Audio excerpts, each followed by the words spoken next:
and you want to maintain the consistency of that world. What you want to try not to do is to write you don't want to have a part that tosses the reader out of the story. You don't want the reader to ever close the book. You want them to be sucked into your world and transported so that they keep staying in it and they keep on this journey with you. And I believe that one of the prime ways to do that is with world building, is with these details of making it come to life around you. The world building that goes on in Wizard of Earthsea is excellent. She's creating this whole world with all these different cultures on these different islands, with a rich history and backstory to all of it, and a future as well, because she tells it in this kind of epic sort of feel, where she's drawing this whole other world. The thing that helps you get there is research. Now, a lot of people, when they think fantasy genre, thinks it doesn't involve research. You just sit down and make it all up. It's not really true. Maybe for some novels, but not for others. Some of them, in order to build that real world, you want to do a lot of research. For Ice, which was my polar bear one, it's set in the Arctic. I read, well, you can't actually read the titles, but these were my research books. I had naturalist guides. I'm the only person that owns the Norse Barrow and Nupiaq to English dictionary, if anyone I've ever met. Polar bear books, survival guides, folklore, Arctic adventures, explorer memoirs, the whole thing, to try to get the feel of that world, to get the details, things like, if you cry at the top of the world, your eyelashes will freeze and break off. And what does that do to somebody's emotions? Or little things like radio collars can't fit. You can't put them on male polar bears because their necks are wider than their heads and it would slip off. Things like that would make a world come to life. That's what research can find for you. It can find bits for your world that can inspire and bring the reader inside. All right, so we've got our characters, we've got our idea, we've got our world. The next step, which is optional, is outlining. Writers are split 50-50 on whether outlining is a good idea or not. When we get together, we often have conversations. Do you outline? No, I don't. Do you have to? Should you? I don't. I actually do. I find that it gives me a map. I find I get distracted easily by shiny things over in the corner of the plot, and we'll go bouncing off after it if I don't have an outline to keep me going and to help me see the shape of the story. There are a lot of writers that discover the story as they go along. And if you're that sort of writer, totally fine. Go with it. Let it evolve organically and see where it ends up.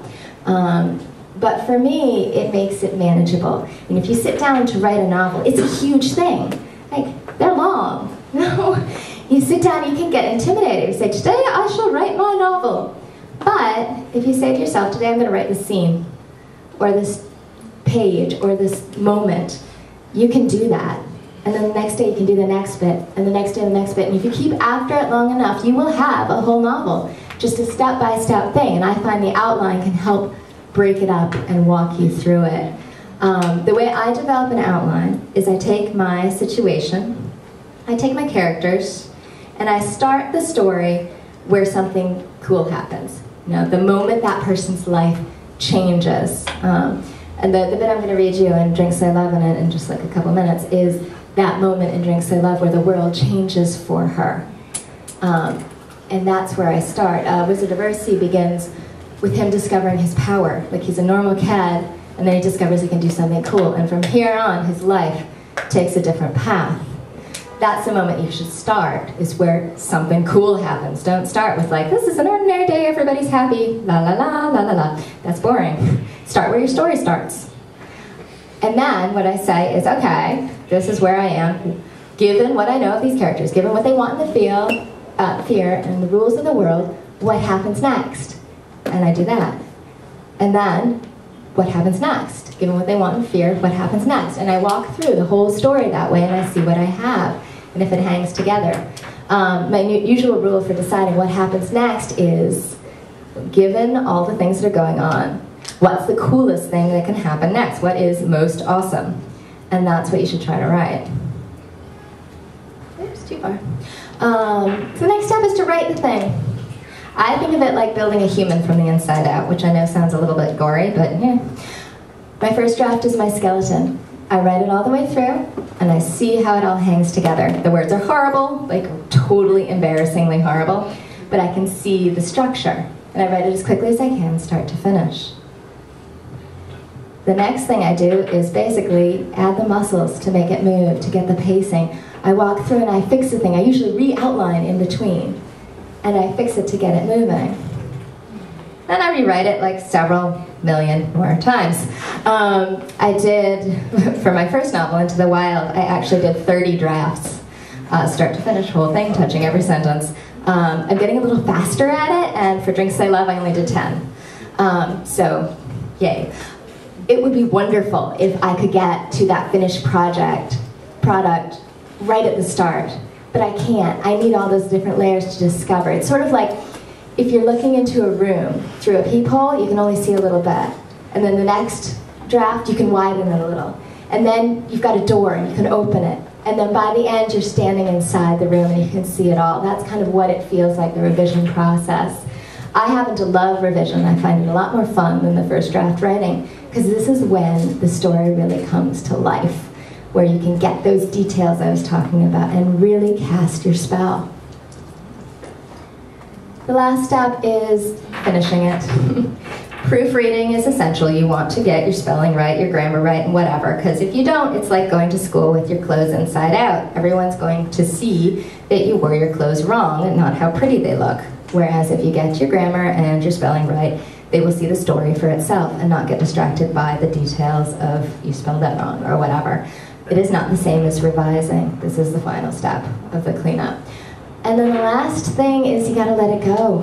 You gotta be willing to say it's done, which is a hard thing, especially for something if you've worked a long time, you've poured your heart and soul into it, is to let go of it. One way I know to let go is if you find yourself just changing things and not making them better, just making them different, you're done. Walk away, move to the next thing. And that, in a nutshell, is how I write a novel. Did that all make sense? Sweet. I want to ask you guys if you have any questions for me. Can you repeat it? Yeah. Is there gonna be a time in your career that you're gonna start writing about different genres? Am I going to start writing about different genres? No, probably not. I'm really very much into fantasy. It's this kind of stuff I like to read. You'll hear a lot of times there's a bit of a writing advice that gets bandied about that's write what you know. I don't believe that. I believe it should be write what you love. Write what you're passionate about. Write the kind of book that you want to read. If you were to walk into a library or a bookstore or whatever, what would you want to pick up? And that's what you should be writing. Which is why I will write fantasy, because if you were to see my bookshelves, they are covered in girl with dragon, girl with talking wolf, girl with... You know, this is what I enjoy reading, so this is what I write. Other question? Yeah? About how long did it take you to write the book? I'm getting faster. The first one took me about 2 years, and I actually did it stretched over in pieces, and I would come back to it and work on other projects and come back, so shoved together it was about 2 years. My latest novel, Drinks I Love, as well as the one that's coming out next September called Vessel, took about 6 months. The thing is, writing is one of those things that it gets easier in a certain way, because you learn your writing process, you learn what works for you, and so you know that you can do it. And this is how your mind works, and the revision thing works for you, and yada yada. So you can skip all those false turns of staring at the blank page. I'm definitely one of those people that I believe you should write every day. That's what works for me personally, because it makes it less intimidating. It's not this huge, I need to write a novel, I'm going to write. You just write a piece, get the words flowing, get used to sticking those sentences together, and then it's a lot more manageable. Yeah? Why is a nonprofit you're a hard worker at what you do? Job, like, As an author? Why is it a nonprofit? Oh, mine's not nonprofit. Mine's for profit. But this organization is nonprofit. Yeah, that's hosting me. Yeah, I wouldn't mind making more money from writing. Yeah? I wanted to know, where does the ideas for your covers come from? Where the cover for your book, like this one, where some drinks they love, where does that come from?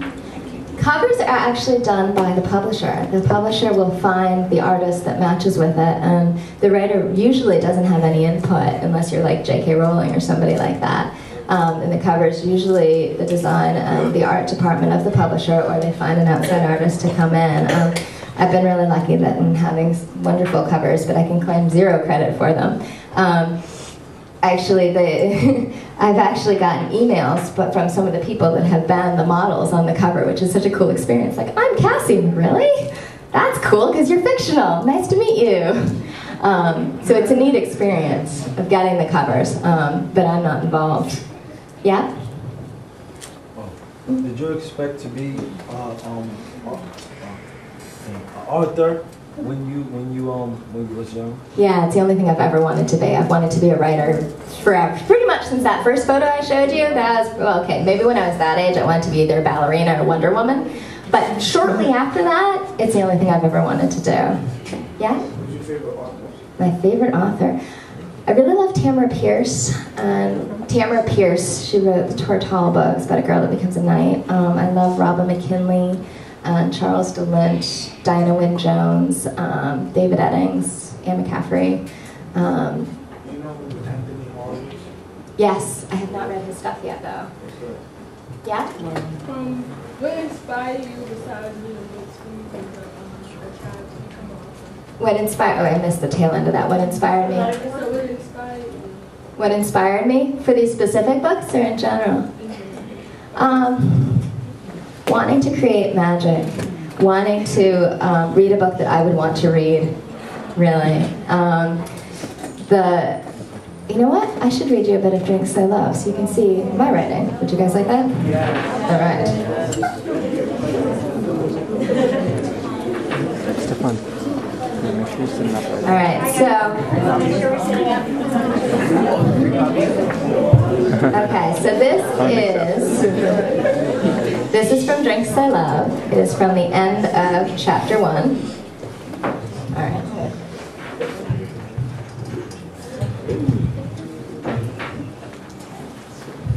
Okay, does that still work? All right. 20 minutes until dawn. In the bare branches, birds twittered as loudly as frat boys at the end of an all-nighter. Not that she needed the birds to tell her about the approach of dawn. Stretching, she yawned. She could feel the coming sunrise. It was time to head home. She turned away from the dairy hut and saw the unicorn. The unicorn stood between the dumpsters. At first she thought she was mistaken. Unicorns didn't exist, which made his presence here unlikely at best. But there was no chance that he was simply an ordinary white horse, which she quickly realized would have been an odd addition to the parking lot too. Despite the thick shadows by the dumpster, he sparkled like a horse-shaped disco ball. His traditional spiral horn beamed like a toy lightsaber. Pearl burst out laughing. Seriously? A unicorn? Please. He pranced out of the shadows and across the parking lot. His silver hooves jingled like bells as they struck the pavement. You sound like Santa's reindeer, Pearl said. Must be embarrassing for you. The birds chirped even louder. She had to leave. But her cousins were going to pee themselves laughing when they heard she'd seen a unicorn behind the dairy hut. Why are you here? Are you dumpster diving? Pearl asked. I can see how the horn would be useful in sorting through trash, but is that really appropriate behavior for a mythical creature? Shouldn't you be eating honey and sunshine? The unicorn didn't speak. She supposed she shouldn't be surprised. Horses didn't speak, and he was horse-like. He paced toward her. She eyed his shimmery neck and wondered what a unicorn would taste like. Thanks, but I'm stuffed, she said. He bumped his nose against her shirt. Hey, no equine drool in the blouse, Pearl said. Did he expect her to pat him? She wasn't an animal lover. She'd never been the type to plaster her bedroom walls with posters of horses or of fluffy kittens dangling from limbs above the caption, Hang in there. Well, this is all very nice, but I have to go run. Go on, shoo, go poop rainbows or whatever it is you do. She wiggled her fingers at him to wave goodbye, and then she turned her back on the unicorn and started to walk away. Ow! She felt a sharp sting between her shoulder blades. Her breath hissed out.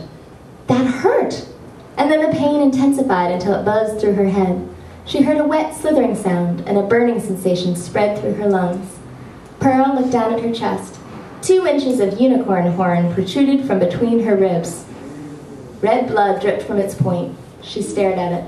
The buzz in her head increased to a steady pounding as loud as a bass drum. Slowly, her brain caught up with her eyes. He staked me. The pretty, sparkly horse had staked her. Crap! Rap, she said. She clutched at the bloody horn, and the world went dark.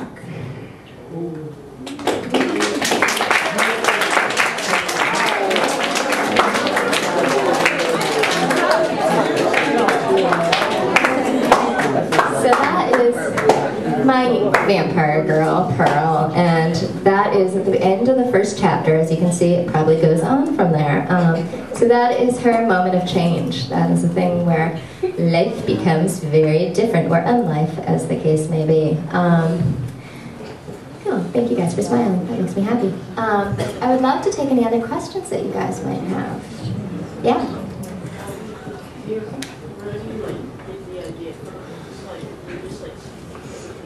Where do I get the idea for the book? That's a really good question. It's kind of hard to pinpoint exactly where ideas come from. With Drink, Slay, Love, the idea came when I was thinking about unicorns. You know, just like you hang around and think about unicorns. I do this sort of thing. And it suddenly occurred to me that unicorns are natural vampire hunters. They have a built-in stake. And that's where it all sprang from. And then I had my idea for the protagonist to be totally evil, which I have to say was the most fun writing experience I have ever had, because all I would have to do to think of a scene was, okay, what would I never in a million years do or say in this situation, and probably get to do it. It was extremely satisfying. So I had my evil protagonist and throw in the were-unicorn and see what happens, and that's where Drink, Slay, Love started from. So it can be as simple as like a little thing, like unicorns, vampire hunters, go! And that's where it came from. Yeah? What? Do I have a website? Yes, I do. It's just my full name, www.sarahbethdurst.com. And I have a blog, and I'm on Twitter, and I'm on Facebook, and you can always email me. If you guys have any questions about writing or whatever, feel free to email me. I'm not sure. I brought a copy to give to your school so you guys can have it in your library. Tell me to give it to. And I know you guys are getting copies of Wizard of Earthsea, and I've also put in for you guys a bookmark from mine so that it has my website address on there if you guys wanted to go find it. Yeah? How do you feel on a day when one of your works is going to get published? How do I feel on a day when my work doesn't get published? No, when it's going to get when it's going to get published? Oh my gosh, that's awesome. You feel like you're flying. It's, you know, writing can be such a solitary thing. So much of it is you and your computer and you and your head and living inside your head.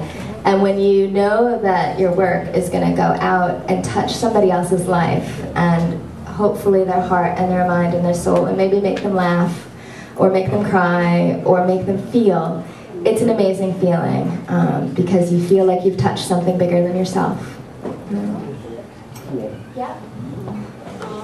Like you said that you wanted to be a writer since you were little. Like, what made you decide to write your first book? What made me decide to write a what? When I decided to become a writer, I was actually 10 years old when I decided to become a writer. And I was having a conversation with my dad, and I was kind of an anxious kid. And I decided, I was 10 years old, double digits, I really had to worry about my future. So I asked my dad, what should I be when I grow up? And he said, well, you're creative. You could be an architect, or an interior designer, or an artist, or a writer, or an investment banker. And I had stopped listening at writer, because I'd always loved books. And until that moment, when talking with my very practical dad, it just hadn't occurred to me that an ordinary person could become a writer. You know, I'd always thought of writers as someone, you know, that was born that way, and the words just flowed out of them. And the idea that somebody ordinary could do it, I just latched onto it from then on in, and wrote and wrote and wrote and wrote. And all through middle school and high school, I actually didn't tell anybody that I wanted to be a writer. I never showed anybody my writing.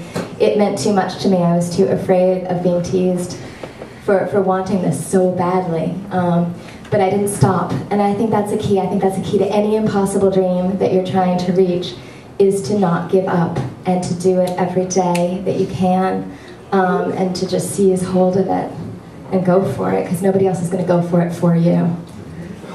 Yeah? What college did you go to? I went to Princeton. Enchanted Ivy is actually set at Princeton, and the setting is accurate to the campus, and all the gargoyles that talk in Enchanted Ivy are really there. To be a writer, you actually don't have to go to a specific college or major in English or do anything specific. I actually feel pretty strongly that you should follow whatever interests you, because you need something to write about. If you're passionate about biology, but you still want to write, study biology, and then that will fuel your writing. Anything you learn anywhere you go can fuel your writing. Yeah? Oh, do you take any, like, for your books, as far as the books go, do you take, like, suggestions from fans and readers? Do I take suggestions from fans and readers? Usually not, but I love hearing from fans and readers as to what they liked and so forth. But I usually try, when I sit down to write, to separate out what other people think and try to let it come from me, because otherwise it can paralyze you. If you start worrying about, will they like this? Will this person like that? Will I be embarrassed if my dad reads this? Will I hate it if my aunt reads this? What if my neighbor thinks I'm an idiot? You know, if you start worrying about what other people are going to think, it can paralyze you. So I try to shut all that out. Yeah? Did you follow the same steps to write a sequel? To follow the same steps to write a sequel? Essentially, yes. But the advantage of writing a sequel is that you already know the world and you know the characters. Like, I did do a sequel for Into the Wild, Out of the Wild as a direct sequel. And I didn't intend to. I just fell in love with the characters and I wanted to know more. And it was a great experience, because what you do, it's like revisiting old friends and then like totally turning their lives upside down. So it's fun, and you do start with a leg up. The trick is you got to make sure that there's a new story to tell, that they have a new journey to take, and there's still room to grow, because it's not interesting if a character doesn't go anywhere. And I don't mean literally going anywhere. They don't have to literally go anywhere, but they do have to journey inside and take you with them somewhere. Otherwise, what's the point? You want to get someplace different from where you started in the beginning. In the back? I want to ask you a question. I want to know, how did you feel when you saw like your first book on a shelf or like somewhere published? How did I feel when I saw my first book on the shelf? It's a surreal moment. You actually kind of feel like your friends must have snuck into the door and stuck in the store and stuck it on the shelf for you, because it's this cool thing where something that didn't exist before came out of you and you stuck it on the shelf. There's a little like the whole, you know, people talk about it being similar to giving birth, that like you've created this thing and now it goes off and you can't control it and it goes wandering off and other people can make of it what they will. And it's this exhilarating moment of, I have made this world, I have done this thing. And it's extremely satisfying, which is one of the reasons I would encourage all of you to write, because you're taking a piece of yourself and you're putting it on the paper and you're bringing something to life that no one else can. No one in the world can write like you can. No one can tell your stories like you can. Only you have your mind, only you have your heart, only you have your soul, and that's what you need to pour into your stories. And if you do, they will touch someone else. If you care, if you write about what you love,